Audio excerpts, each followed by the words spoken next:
Hello everybody and welcome to Offhand Ideas. This is my first video with this new setup around me, and yeah, I hope you like it. So, on to the full meat and potatoes of this story for today. Before I get into the Halloween season, I am going to review the Demon Slayer movie, The Infinity Castle. If you haven't been on this channel for a very long time, I'm sure you'll know that, well, not know, that I'm a Demon Slayer fan. I am a Demon Slayer fan, and I'm a proud one at that. I'm a Zenitsu child, and no one can ever take that away from me. If you saw my SAC Anime short, you'll know that I went as Zenitsu when I went to SAC Anime for one of the days, and a ton of the other of my friends, including RayRay225 and a few other people, they went as, like, Tanjiro, Inosuke, and all the other Demon Slayers. And, well, not all the other... Yeah, you get the point. But I was very hyped when they were announcing a full-on movie based on Demon Slayer, but I was kind of skeptical about it because, yes, I do love the anime, and I do rewatch it almost every single day of my life when I'm able to watch it on my free time, when I'm not doing homework, but my skepticalness came from the fact that why are they making a movie out of this? Can't this be chopped up into another season of Demon Slayer that all the arcs can be like fully fulfilled and all the characters can like fully be like with their just like have full-on arcs throughout the season like all the other seasons do. And when I was looking at the runtime, it was about 2 hours and 35 minutes. And I know that seems like a long time to some people, but to me, I was like, I don't know. I really don't know. Because I was expecting this if they were going to put like the full-on energy of a full-on season into this. It was going to be like Zack Snyder's Justice League, like a 4-hour runtime film. So they could get every single character developed to their finest point. And I was nervous, because this was half of that. And I was very scared walking into it, and hyped at the same time, because anything Demon Slayer in theaters I'm going to love. And, oh lord, I know I'm a bit tardy to the party on this subject, but oh my gosh, this movie was so good. I don't know why I had any doubts about it, because they literally just took what was left and ran with it. No recapping to get anyone up to speed. No nothing. They literally just said to your face, if you haven't watched the anime, suck eggs for all we care, because this is for the people who have watched it, and it picks up right where the last season went, like, left off. It is like 2 hour and 30 minutes of straight up just balls to the walls Demon Slayer. It is insane, and I had the best time with it. So, if you don't know, it's basically, Tanjiro and everyone else, they're in the Infinity Castle, and if you haven't, I'm not going to spoil this, because this is a spoiler-free review, so there's not going to be that much spoilers into it, because I want everyone who is a Demon Slayer fan, go watch this. I need this movie to make as much money as possible. So, my first point of positives, and then I'm going to go into my very short list of negatives. My first positive is the animation.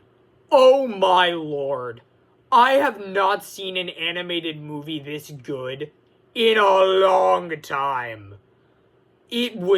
I literally had my eyes open the entire time. I'm surprised my eyes haven't exploded into the back of my brains yet, because I had my eyes open at full span throughout the entire film because of how beautiful the animation was, and I didn't even want to blink because I didn't want to miss a second of the beautiful animation that was in front of me.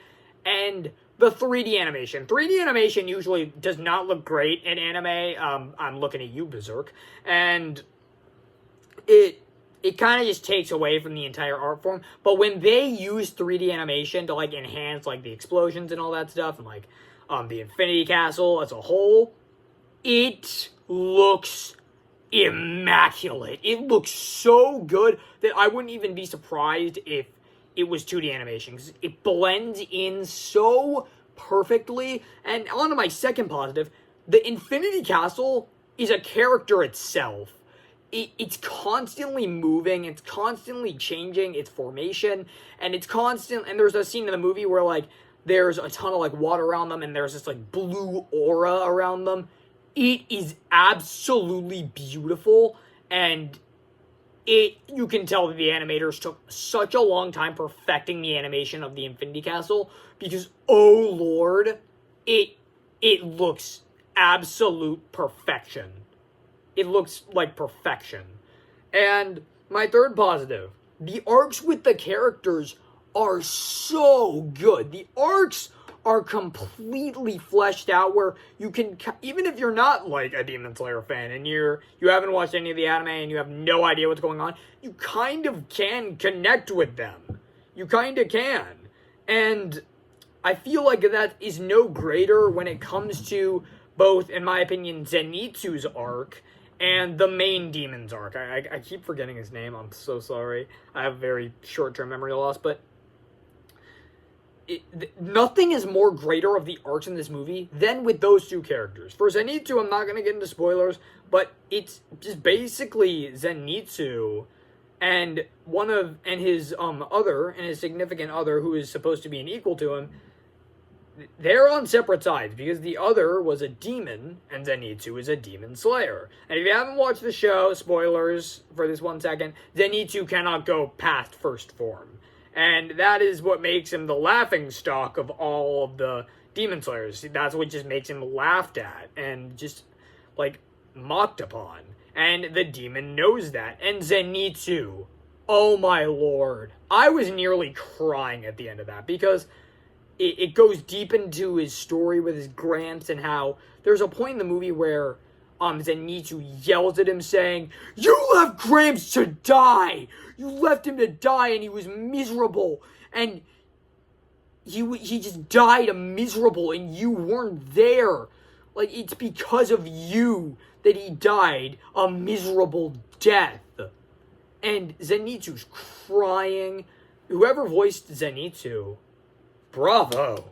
Bravo. That was such a good performance. And, like, the demon, of course, doesn't even care. And Zenitsu just literally goes full-on Wolverine on him.